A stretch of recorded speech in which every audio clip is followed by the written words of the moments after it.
اللہ اکبر اللہ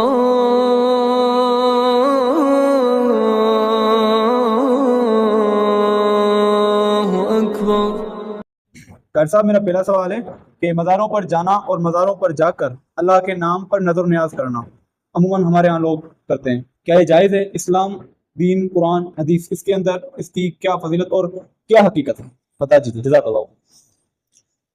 نحمدہ ونصلی علی رسولہ الکریم، اما بعد۔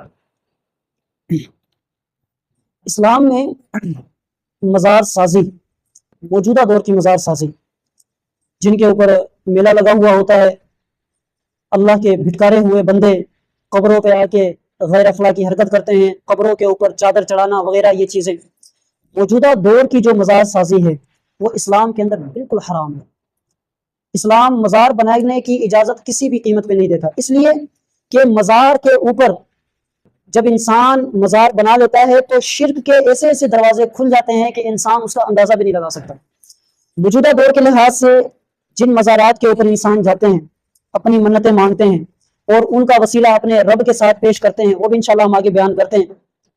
ان کی حیثیت اسلام کے اندر کیا ہے؟ اللہ کے نبی صلی اللہ علیہ وآلہ وسلم پرانے زمانے کا ایک واقعہ بتاتے ہیں۔ دو لوگ تھے، جا رہے تھے، ایک بت کے پاس سے گزرے، جس طرح آج مزاروں کے اوپر یہ مجاور بن کے بیٹھے ہوتے نا قبروں پہ، تو وہاں پر ایک رکھوالا وہاں پر بیٹھا ہوا تھا، اور وہ دو لوگ جب وہاں سے گزرے تو ایک نے کہا کہ جو رکھوالا وہاں کا بیٹھا ہوا تھا، اس نے کہا کہاں جا رہے ہو؟ دونوں نے کہا ہم فلاں جگہ جا رہے ہیں۔ اس نے کہا کہ ہمارے اس بت کے اوپر چڑھاؤ، کچھ چڑھاؤ، جیسا چادریں چڑھتی ہیں وغیرہ چیزیں۔ اس نے کہا ہمارے اوپر اس بت کے اوپر کچھ چڑھاؤ۔ دونوں نے کہا ہمارے پاس تو کچھ بھی نہیں ہے، ہم کیا چڑھائیں؟ تو اس نے کہا ایک مکھی ہی مار کے چڑھاؤ، پر ہمارے اس بت کے اوپر کچھ چڑھاؤ، یعنی کچھ خیر کرو۔ ہاں، تو ان دونوں میں سے ایک نے مکھی کو مارا اور مار کر اس پہ چڑھا دیا۔ تو پھر اللہ کے نبی صلی اللہ علیہ وسلم نے فرمایا کہ اس مجاور نے اس کو چھوڑ دیا کہ بھئی تو نے ہمارا کام کر دیا، تو چلا جا۔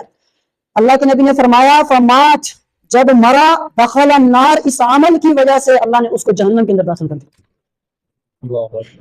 ایک مکھی چڑھائی تو جہنم میں، دوسرے سے کہا تو بھی چڑھا۔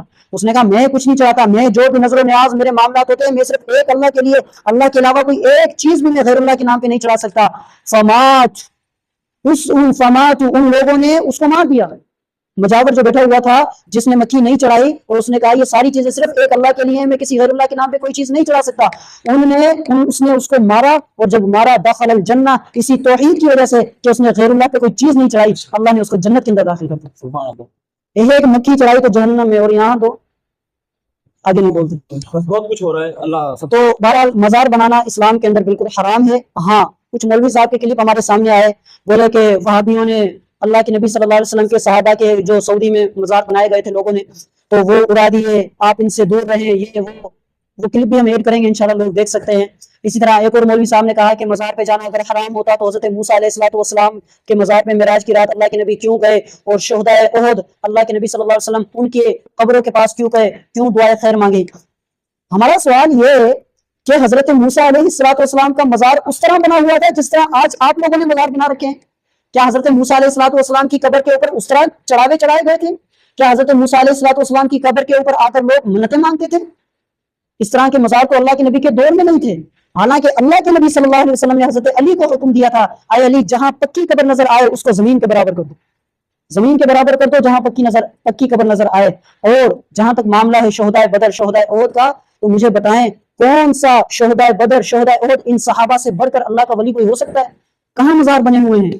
سعودی عرب کے اندر انسان جائے، کس طرح معاملات ہیں دیکھیں انسان جا کے۔ اور پھر جب شاہ فیصل نے یہ صحابہ کے بنے ہوئے مزار جو بنا رکھے تھے، شرک کے دروازے کھول رکھے تھے لوگوں نے، جب ان کو گرایا، مزاروں کو گرایا، صرف جو قبریں تھیں وہ تو صحیح سلامت ہیں، جو ان کے اوپر جو عمارتیں بنائی گئی تھی، اللہ کے نبی نے منع فرمایا کہ میں تمہیں منع کرتا ہوں قبر پہ بیٹھنے سے، قبر کی توہین کرنے سے، قبر کو اونچا کرنے سے، قبر کے اوپر عمارت بنانے سے، قبر کو پختہ کرنے سے، یہ اللہ کے نبی نے منع فرمایا۔ یہ سارے بریلوی جو ان چیزوں کے قائل ہے شاہ فیصل کے پاس گئے انڈیا سے، آپ نے یہ جو مزار گرائے ہیں ان کو دوبارہ بناؤ۔ شاہ فیصل نے ایک جواب دیا، اللہ کے بندو، یہ جو ہم نے اللہ کے نبی کے صحابہ کے جو تم نے مزار بنا رکھے تھے، ہم نے قبر کو چھوڑ کے ان عمارتوں کو گرایا، ایک قرآن سے آیت لے آؤ یا رسول اللہ صلی اللہ علیہ وسلم کی ایک حدیث لے آؤ جس میں اللہ کے نبی نے مزار بنانے کا حکم دیا ہو یہ تمہارے مٹی کے بنائے ہوئے مزار تھے، میں تمہیں ان مزاروں کو سونے سے بنا کر دوں، لیکن دلیل ہوگی تو وہ لے کے آئیں گے نا۔ اور دوسری بات جو آپ نے کہا کہ مزاروں کے اوپر جا کر اللہ کے نام کی نظر و نیاز کرنا، اللہ کے نبی صلی اللہ علیہ وسلم کے پاس ایک صحابی آیا اور کہنے لگا یا رسول اللہ صلی اللہ علیہ وسلم، مقام بوانا ایک مقام تھا، ایک جگہ تھی، میں وہاں پر جا کر اونٹ ذبح کرنا چاہتا ہوں، مجھے اجازت دے، میں نے منت مانگ رکھی۔ تو آپ صلی اللہ علیہ وسلم نے اس سے 2-3 سوال کیا۔ آپ نے فرمایا میرے بھائی کیا وہاں جاہلیت کے دور میں کوئی بت تھا؟ اس نے کہا نہیں اللہ کے نبی۔ آپ نے فرمایا اچھا وہاں کوئی مشرکین کا میلہ لگتا ہے وہاں پہ، اس طرح کی کوئی معاملات شرک والے معاملات تو نہیں ہوتے؟ اس نے کہا نہیں اللہ کے نبی۔ آپ نے فرمایا جاؤ جا کر اپنی نظر پوری کر لو۔ تو اس حدیث سے پتہ یہ چلا اگر اللہ کا ولی کسی کا مزار بنایا گیا ہے اور اس مزار کے اوپر شرکیہ اعمال ہو رہے ہیں، لوگ اپنے ماتھے وہاں جھکا رہے ہیں، وہاں نمازیں پڑھ رہے ہیں، جس کے بارے میں رسول اللہ صلی اللہ علیہ وسلم نے فرمایا اللہ لعنت کرے یہود و نصارہ کے اوپر جنہوں نے اپنے انبیاء کی قبروں کو سجدہ گاہ بنا لیا، مسجدیں بنا لی تھی۔ تو اللہ کے نبی نے منع فرمایا تھا ان جو ہے وہ قبروں کو سجدہ گاہ بنانا یا مساجد بنانا۔ تو پھر جو ہے اس صحابی کو اجازت ملی، وہ جا کے اپنا اونٹ وہاں ذبح کرتا ہے۔ تو پتہ یہ چلا اس حدیث سے کہ ایسے مزار پہ جا کر چاہے وہ اللہ کے نام کی ہی نظر و نیاز ہو، لیکن جہاں شرکیہ اعمال ہوتے ہیں، اللہ کے علاوہ کسی غیر کو وسیلہ بنایا جا رہا ہو، اس مزار کے اوپر اللہ کے نام کا نظر و نیاز کرنا بھی حرام ہے۔